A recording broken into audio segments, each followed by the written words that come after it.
Сайн байцгаана уу. Өнөөдөр би та бүхэндээ амтад чинжүүгээр хийх личог хэрхэн хийх талаар танилцуулъя.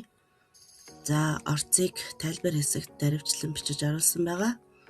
За, эхлээд ногоогоо бэлтгэн зангихийн тулд улаан лойлыг жижигвтер хэрчин. За, амтад чинжүүгээ өрнөөс нь салгаад бага зэрэг томвтер хэрчин. За, нарийнхан хэрцсэн ч болно. За, дурын өөрийн хэмжээгээр хэрчээрэй. За, би бол 2 хуруу эртээ өргөнтэйгээр хэрцсэн байгаа. За, ингээд одоо улаан лойлоо бэлтгээе. За, улаан лойлоо эхлээд бүгдийг миксерд нь зангихтай хайслах хэрэггүй. Бүгдээрингийн миксерт хийгээд миксердэж бэлтгэнэ. За, миксердэж бэлдсэн улаан лойлоо савндаа хийгээд дээрэс нь амтлагчуудаа хийн. За, эхлээд ургамлын тос, элсэн чихэр, давс гэх мэт бусад амтлагчудаа хийн. За, ингээд зөөлөн галаар бага зэрэг буцалгана.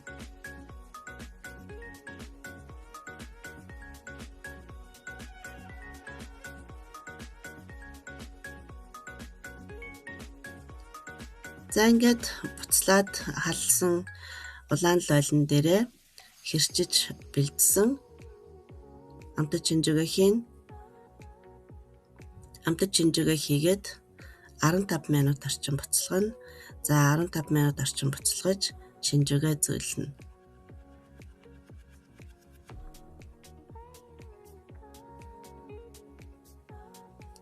За, ингээд 15 минутын дараа бусад үлдсэн амтлагчудаа хийн. За, сулруулсан өгсөс, сармис, лаврын навчаа хийн.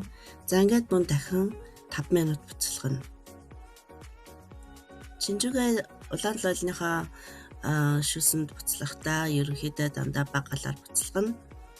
За, ингээд чинжүү маань бэлэн боллоо. Урдчилж бэлдсэн ариутгсан шилэн савндаа савлна.